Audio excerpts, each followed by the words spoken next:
Welcome back. If you're just joining us, it is our program for the people. And of course, we have a very, very important topic that we want to take a look at. We did the intro before we went on the short break.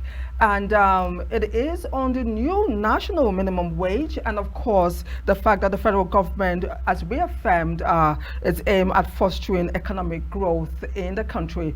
Now, although all over the world, workers' responsibility and welfare is being catered for by governments through the fixing and restructuring of national minimum wage. In Nigeria, this has become problematic with the program characterized by industrial action with governments, the Nigerian government being compelled to actually care for its workers. To discuss this issue today, we have a guest in the studio who is a political analyst. He is by the name Akinsile Akinniran, who is sitting down here looking all ready for us today.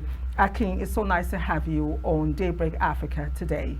Good morning. Good morning and welcome. Yes. The issue of the national minimum wage is one that has become a hydra-headed monster that one can lay their hands on. Is a big dent in every government in recent times that the country has had, and in the past 5 years, despite the rule says that it be reviewed, we've had issues. There hasn't been a level playing ground or agreement by the Nigerian government to labor and even to the people, as it were. I just want your sentiment on this continuous drag before we go in detail about the latest unveiling. Thank you very much. Once again, I say good morning, viewers at home. You have rightly said it. You know, but before I say it, I want to correct the way you pronounce my name anyway. I am Akinsile Akinniran. Akinsile. Yes, that's the right way to pronounce it. Thank you for the correction. Thank you. So, going by your analysis, not even in the last 5 years, it has been a long issue between the government and labor to agree on minimum wage to be obtained by their workers. And each time it is agreed, some states always have it difficult to even pay. The question we need to ask ourselves is this: are the government really care about their workers? And the funniest thing is this: the political appointees and these administrations in the past, they always smile home with huge amount of money every month, while the stipend that belongs to these workers will not be paid as and when due. So it has been a general phenomenon. Perhaps this may be the last time, but I have not seen the seriousness from the present labor union and the TUC. I have not seen the seriousness in them. They have been very, very inconsistent of recent. I pray they get it right. This really brings me to the question: how committed do you think government are, both past and present, when it comes to this minimum wage implementation? Because, like you said, we know for a fact it's mounting some sort of difficulty for state governments. You even pay the 30,000 minimum wage. So, how committed do you think the government are? You're talking about President Goodluck's regime tenure, rather. Buhari, of course, he did his. I think 2019, if I remember correctly, and now we are dealing on this with President Tinubu's tenure. Perhaps you want me to go to the memory lane. The issue of minimum wage came up many years back, but I will always give it to our former president, Olusegun Obasanjo. He was the one that liberated workers in Nigeria. When they were collecting stipend, he moved it from that stipend to 7,500 naira minimum wage. When the least workers were going with about 300 or 400 naira in 1999, it was when Obasanjo came that he introduced Jumbo Pay. That was the name then, Jumbo Pay, whereby they go home with minimum of 7,500 naira. After that, there were upward review time to time. After that, the next president, late Yaradua, could not do much due to ill-health and untimely death. Jonathan came. There were negotiations, and it was even that period they agreed that it will be reviewed at every 5 years. The question we want to ask ourselves is that in the last 8 years of General Muhammadu Buhari, how many times did workers enjoy minimum wage? Perhaps once. And the following review should come at this present administration. Now they are dragging foot on it. Not that they are dragging foot, but the workers and Nigerians are aware of the way they used to handle issues when it comes to workers' welfare in Nigeria. They believe more of themselves than the workers who is doing the main and the major part of the job. I think with time, we'll get to where we're getting to. Now, Aki, it's a paradox that all over the world, government is responsible for the welfare of their workers. But when it comes to Nigeria, it becomes problematic to the extent labor, there has to be so much agitation, so much strikes and counter strikes to compel government to open their eyes to the reality that the majority, which are the Nigerians, are the ones that are the workforce making the country to operate. Why do you think over the years we've consistently have issues with every government increasing or taking a look at the welfare of the Nigerian worker and giving the listening ears and making sure that poverty is eradicated in their lives? Why do you think that has been a major problem? Or do you think that this is the case is different in your perspective? No, thank you very much. I have two answers to that. Two things. One, lack of political will. Two, corruption.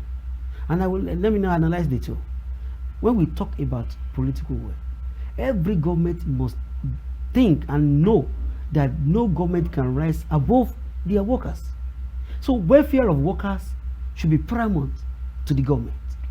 And no government, I stand to be corrected, though in the advanced world, and I've never even read in some African countries that their governments find it difficult to increase their workers' wage or wages.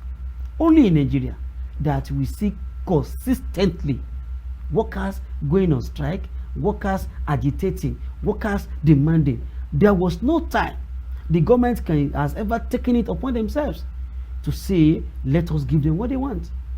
And why? Because of number two, corruption. Every government of Nigeria, even the present administration, I want to say maybe the worst, let me say it is the worst. And I will tell you why I said it is the worst. Why do you feel that? It is the worst because I have noticed one thing in this present administration. The only thing they know is to receive, to collect, to ensure things go into the government without thinking of what the government can give back to the society. I stand to be corrected. Let us use fuel subsidy as a case study. The only thing Nigerians are enjoying is this PMS, is the subsidy on PMS. You know what government did? They collected it from all Nigerians and they gave it to some individuals to manage for them. Knowing fully well that it has never happened in history of Nigeria that whatever you give to the government will be judiciously given back to the society. What do I mean? When they collected this subsidy from Nigerians, they returned it with palliatives. And who are the receivers of these palliatives? Government workers only. They said they are giving out rice. This rice were given to the politicians who can only give it to their loyalists, not patriotic Nigerians. Second problem. Third one is that this same subsidy removed were given to state governments, perhaps some of them and some ministries, to reinvest it or to do something good about it. The question you and I should need to ask ourselves is that how many good things have come out of this palliative given to these state governors?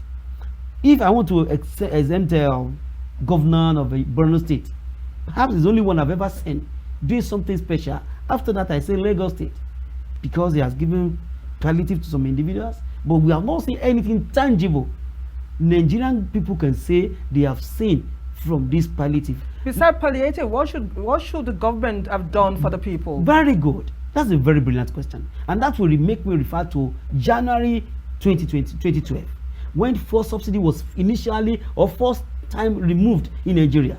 Before it was removed, there was a program on ground called Shopi. This shopping has two major activities to do. It's an agency. They have two assignments. One, to reduce unemployment in Nigeria. Two, to give back to the citizens of Nigeria what they have used that subsidy from, what they have gained from the subsidy, how they are going to return it back to the citizens. These are the two major things they have done. If you reduce, if you encourage employment by reducing unemployment, definitely certain number of Nigerians will benefit from it. When you say you want to give back to the society or give back to the citizens of your country, that means you want to provide amenities for them. So we have known what the money will be used for from onset. I want to use Ondo State as a case study. When Ondo State government received their own shopping money that same year, they brought in buses. They called it shuttle buses, whereby every puppy in the secondary school and primary school will go to schools with the shuttle bus free of charge. That means they have taken care of transportation of puppies. So they were able to give, like Ondo State too, in the health sector, they give free medical care for every child from age of 0 to 5. And pregnant women to the cesarean section, it was free. As alternative, as a means of giving back to the citizen of the state. And it is applicable to so many states in Nigeria there. Today, fuel subsidy is removed fully. What can they say they have given back to the society? In the health sector, in the agricultural sector, in the education sector, mention any.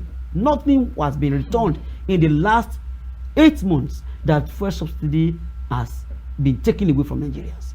So on this note, I can convincingly say that corruption has digging deep. And to confirm my statement, do you know that the present administration has been able to arrest at least one minister and be sacked for corruption? That's to tell you that the government is aware that corruption is a problem in Nigeria. But how far have they gone to arrest corruption? To even make me happier, the same our President Bola Ahmed Tinubu told Nigerians that I am aware there is corruption in Nigeria, that I even met corruption in Nigeria. If he had met corruption in Nigeria, what has he done to remedy this corruption? Quote me, there was no country in the world that you can rule out corruption, even in the United States of America. But the corruption was minimal and bearable in those places. But today in Nigeria, an average newly born child is already corrupt. Why? Because it is not part of us to be corrupt. And that is why nobody will be given any opportunity without thinking of himself first before others. And governance is not for self, but for service. God will help us. Well, the truth is, when it comes to subsidy removal, it's more like we all have a sentiment. And I'll say, just recently, former Governor El-Rufai paid a visit to Governor Zulum, and then he made a very fascinating statement. El-Rufai claimed the federal government is still paying subsidy, and he claimed they've spent about 8 trillion naira already on the issue of subsidy. Now, many may tend to challenge that act, and I tend to wonder, is it more like an attack on the government, or is it more like sharing the pain of citizens at this moment, actually stating this fact or this point? Do you think it's more like an attack, or probably just sharing? No. Let me just quickly correct that. As of today, and I think as of last month, government told Nigerians that the landing cost of fuel is 1,450. And as of today, the highest paid PMS in Nigeria today is around 700 naira. By the time you remove 700 naira from 1,445, that means government has subsidized 745 naira per liter of petrol we use in Nigeria as of today. Despite the fact that they told Nigerians that subsidy is no longer existing in Nigeria. Today, they are still subsidizing it. Who is fooling who? If you know you are going to subsidize it again, why did you remove the subsidy in the first place? Make the statement to Nigerians. Why did you? Today, if you are saying, you are telling Nigeria that the landing cost is 1,445, and we are still buying fuel for 700, 660, 650, 670, 700 at highest. Take away 700 from 1,445. We still have 745.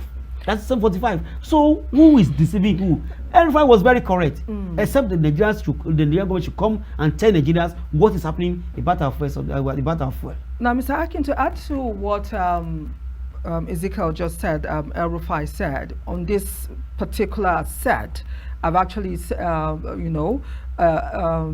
known that the IMF was the first to accuse the Nigerian government of still paying subsidy on petroleum products because the figures are not tallying, like the IMF has said. The figures are not tallying. But again, the IMF started all of this by asking for deregulation of the Naira, where what I'm asking is, do you think it is high time for Nigerians to take a look at our situation as it concerns us as a people, and not waiting and listening to external forces from outside the shores to give us the way to go when they do not know where the shoe pinches? Thank you very much. IMF is just advising Nigerians, and it's advising government of Nigeria. Advice is different from imposition. They never imposed any decision on Nigeria. That's why I always give it to former President Obasanjo. He said, Okonjo-Iweala will always recommend something from IMF to me, while Soludo will tell me, oh God, don't do this way. By the time he joined the two advice together, he will make a decision. The present government should do the same thing. Anybody can advise you. It's not left for you to know whether the advice will work for you or not. Today, I can say it authoritatively that every advice from IMF is anti-Nigeria. And I will tell you further that IMF is a capitalist-oriented organization. Capitalism is not good for Nigeria as of today. So when you are bringing new idea, different from the idea people are known for, definitely there will be problem, there will be crisis, there will be lacuna. But for you to play safe, take few from the advice and apply it with the one you have, then you will get the result. Let me give you an instance. Maybe when we get to the this minimum wage issue, I will discuss it. Why we arrive at 615,000 as minimum wage is part of this issue we are discussing. When we get there, we discuss it. I just really tend to wonder exactly how visible is this 615,000 asking price or asking wage? Is it really something? 615,000 yes. naira. How can is it really possible? Talking about the private enterprise, state government really still struggling with 30,000 naira, and then the federal government always lamenting as they need to tighten our bed and talking about debt here and there. Is it really visible? I want to talk from 3 or 4 perspectives. Okay. I want to speak from the perspective of the labor union. I will still speak about the perspective of Nigerian elites. I will speak about the general view of Nigerians. And perhaps I will speak little of the view of government. Now let me put the 4 together. Let me start from the government. Government is not proactive. And the labor union want to tell them how to do it. Telling me that 615,000 is not possible is fallacy. It's 100% possible. And if you don't want the labor union to receive 615,000 naira, it's in the hand of the government. And let me tell you why the labor union is demanding for 615,000 naira. Today you agree with me that due to this first subsidy removal, food has become a problem in Nigeria. Let me go by a simple analysis. A man who is a government worker of level 1 with a wife and 3 children, family of 5. As of today, before any family can eat conveniently for 3 days, for a day, you must think of minimum 5,000 naira. Or let me say, father 1,000, mother 1,000, 3 children, maybe 500. That's 2,500. 2,500 times 3. That's in the morning, afternoon, and night.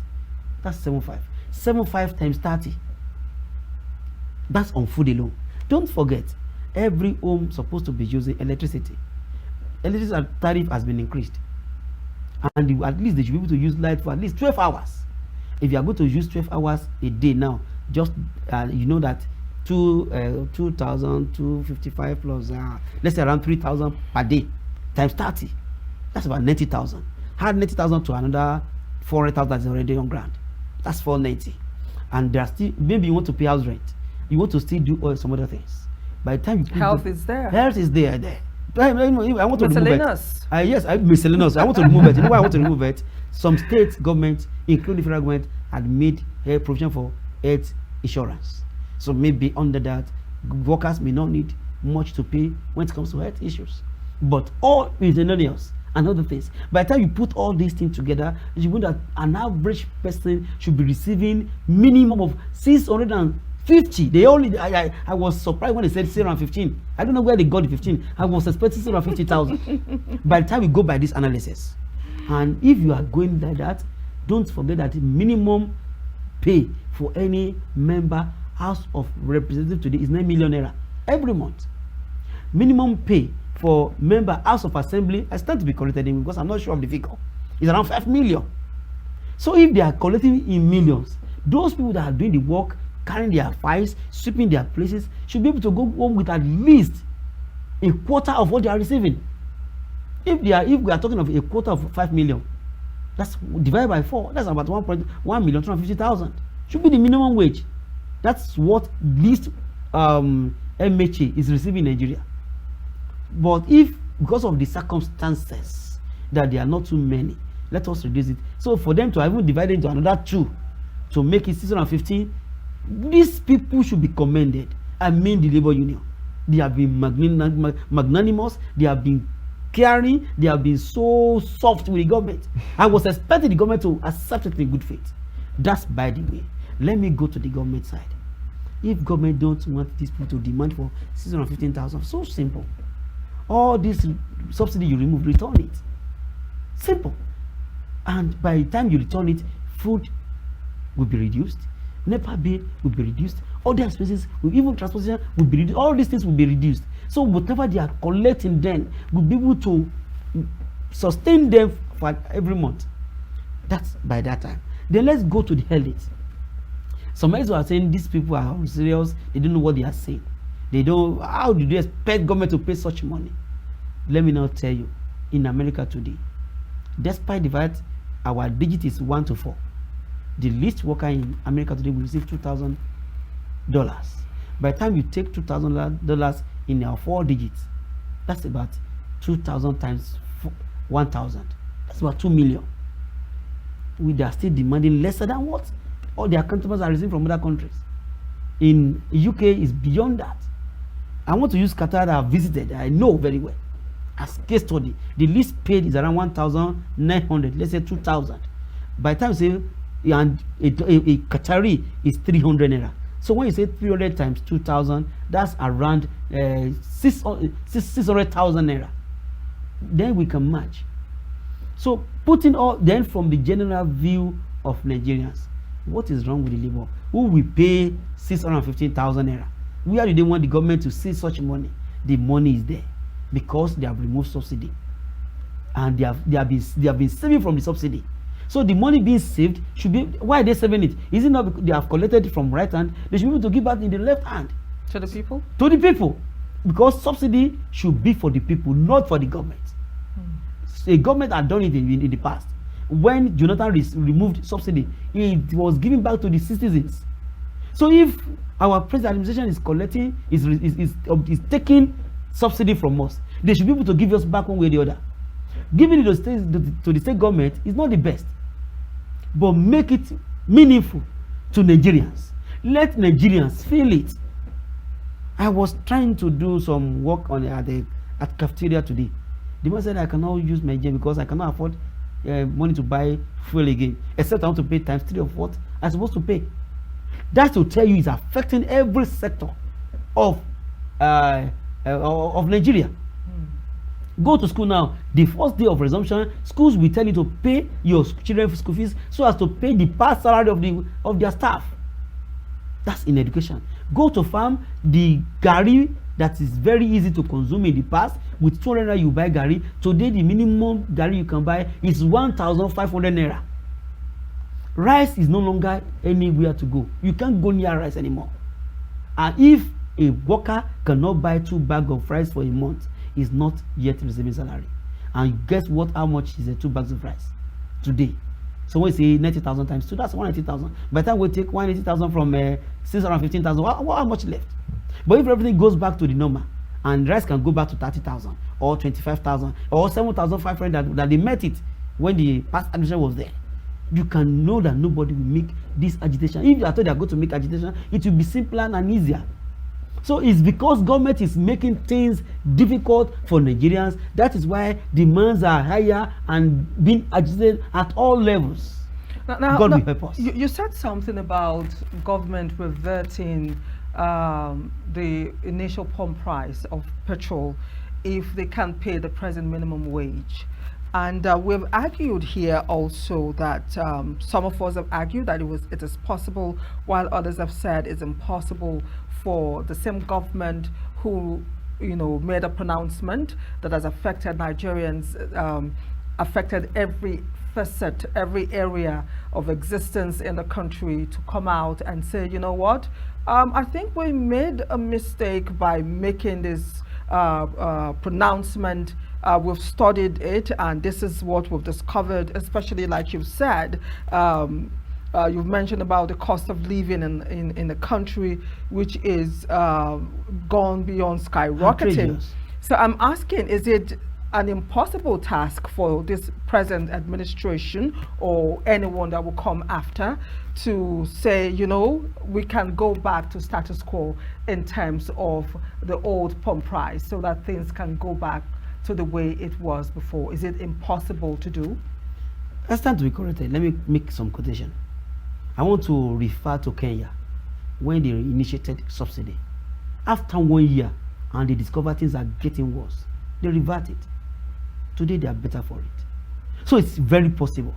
If you know that you're having a policy and this policy is not working, the best is to reverse. But you know why this government will not do it? Because they are government in business. I said government in business because they like business. The present government is capitalism, so they always want the money to come without considering the effect on the society, as long as the money is coming in. That's the kind of government we have today, and that's why I said they will never bother themselves to revert, and the effect will be too unimaginable for Nigerians. And that's why I want to beg the labor union to stand their feet on this, because I can assure you, by the time the two work together, the end result is hyperinflation. And when we get to hyperinflation, Nigeria is in trouble, and it is then they will know that the present system they are operating in Nigeria can never work in Nigeria, except they want us to kill ourselves, except they want us to die. Let us take, for instance, about a month ago, a dollar is being sold for like 1,800. Today is now around 1,000 naira. They said they are celebrating that it has come back. But the question is this: they made dollar to naira at 3 digits. Today is still at 4 digits. The only time I can only celebrate them is when a dollar goes back to 2 digits, because they have surpassed the past government. If it still remain at these 4 digits, nothing to celebrate. If our economy is still at this as worse as this, nothing to celebrate. And I will never say anything good about this government until I see this change Nigerians need. And how do you need to bring the change? Not by adding to the problems, not by encouraging inflation. Like I said, as of today, there is nothing the government of Nigeria is giving to Nigerians that they have not removed the subsidy. Nothing.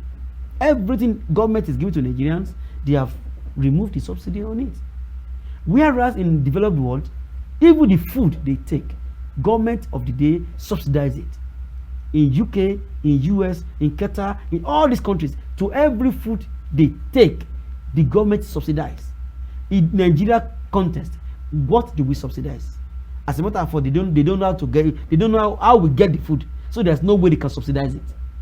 Everybody is sourcing for food now. So what other things can the government subsidize for us to make Nigeria easy for us? Is one, this fuel, because it is number one thing that all Nigerians are using. If you don't use it as a fuel, you use it as a bike. If you don't use it in the bike, you use it in the grinding machine. If you don't use it in the grinding machine, you use it for minor transportation around your communities, to mention what few. Government has removed subsidy on it. So you are paying dearly for that. The number two Nigerians should be able to enjoy is electricity from 66 naira to 225 naira per hour. So that means they don't want Nigerians to use electricity again, except the rich. And above all, from this theory, what I've noticed is that it's for the rich to be richer and the poor to be poorer, because there is no way the poor can meet up to all these demands. Number three thing is that in the past, even before, I think it stopped during the Obasanjo regime, we have three tiers of Nigerians. We have the low class, middle class, and high class. As of today, we have two. The two is not the poor and the rich. The three are gone. No more low class, no more middle class, no more high class. We will now have poor and rich. And less than 10% of Nigerians are rich, whereas over 90% are poor. And that is why it is seen everywhere that an average Nigeria cannot go for 3 meals a day. God will help us. In the credibility of NLC, why Mauritanians actually query their credibility now? So I may say they are more like a mini political party currently. I tend to wonder, do you think, I was actually talking to Anire just before we introduced you. We were talking about the credibility of NLC, how organized they tend to be. Are they really working for their workers? You know, talking about the person of Ajaero, many tend to even question his character and that which he totally stands for. Do you share the same sentiment? And the mistake Nigerians are making is so simple. The Ajaero had 3 identities. 1 is a Nigerian. 2, as of today, is the leader of Labour Union. 3, he belongs to a political party, Labour Party. So people are now misconstruing his office or in entity into one. That once you are a Labour leader, you are not supposed to be Nigeria anymore. Once you are a Labour leader, you are not supposed to belong to any political party. After all, government of the day believed that you can join any political party as a worker. So people are now emphasizing on in one of the aspects of his quality, being a political a party person. That he attended political Labour Party meeting or involving in it does not stop him when he gets to the office of the union leader to act in that capacity or to speak as a Nigerian. So we must first of all differentiate these entities that he belongs to. Now, as a Labour Union, why they are no longer taking him serious is because they think he's working for Labour Party that did not win election, which was wrong. But now today he's talking as a Labour leader. We need to respect his view. And at the same time, like I said, what he has presented to Nigerians is not his personal idea. They met with TUC, 2 bodies met, and they arrived at that. That's to tell you that they have thought of it. The way I'm thinking presently, that the government of the day is not ready to make things easy for Nigerians, and they don't want to make it easy for the government, so that at a time will come they will reach a parallel. Reach a compromise. Okay, if you don't want us to get this, do this. That will be a negotiation. They are still going to negotiation table. This fuel is giving us a Nigerian problem, and you are still paying the subsidy that you said you have removed. Therefore, let us forget about subsidy. Let us come back home. This NEPA subsidy you removed, this PSN subsidy you removed can no longer work because Nigerians cannot afford it for now. Let us scrape that too. By the time they put all these things on the table and government is able to accept these offers, by the time government will bring their own offer, they too will accept because they know that it will bring what do we call it? It will bring succor to Nigerians. Whatever that will bring joy to Nigerians, Labour unions will accept it. And I am still expecting government to do the same thing by reaching a compromise through negotiations and changing, if possible, remove or stop any policy that will not be workers friendly, that will not be masses friendly.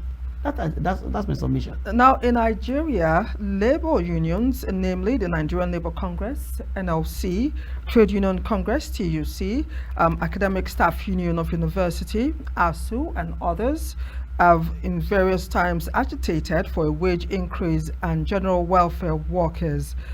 My question now is, Do you think these negotiations, or let's assume that we wake up tomorrow and these negotiations pull through and the Nigerian government decides to pay what labor is asking for, do you as a Nigerian see this new minimum wage actually making any changes in improving the life of the Nigerian worker? Do you think I this am will make a 100%. change? I am 100% believing that you bring With all other factors. with all other factors, and I will make reference. Okay. I have said it today, and I want to repeat it, that when Obasanjo introduced Jumbo Pay, life of workers changed in the whole Nigeria. They cannot afford good clothing before they did. Some of them were buying cars. Some of them were building houses before the system collapsed through inflation. But at the beginning, things were getting better for workers. They were living large. They were doing the good things they never think of doing before. So if these ones came through and the government agreed to pay the 615,000 naira and they begin the payment, at least for the first 1 year, it will bring succor to Nigerians. Don't forget one thing, that this government, I know, as they are going to accept it, I am sure and 100% sure they will have another way of getting it back from Nigerians. Quote me. Ezekiel. Should state government actually determine their minimum wage, based on peculiarity of states? Because if you probably say 15,000 for every state, I don't think every state will be able to come up with such amount for their workers. So based on peculiarity, do you think it would be appropriate or more understandable if maybe state government tend to negotiate with their workers, in state, and then have a compromise on a particular price they think will be able, for everybody? Because for a fact, 15,000 if implemented, it may just be another story. Yeah, like we have already said, let me just tell you, before they will make any agreement, either from the federal government to the state or to the workers, there must be a roundtable discussion. How each state is going to raise that money. Don't forget that 4 months when they have been receiving palliative, it was not given to workers.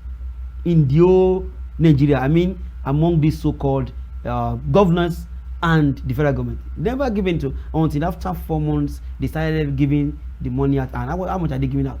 35,000. I can assure you, if you put this money together, they can still pay 100,000 as minimum wage as it comes every month.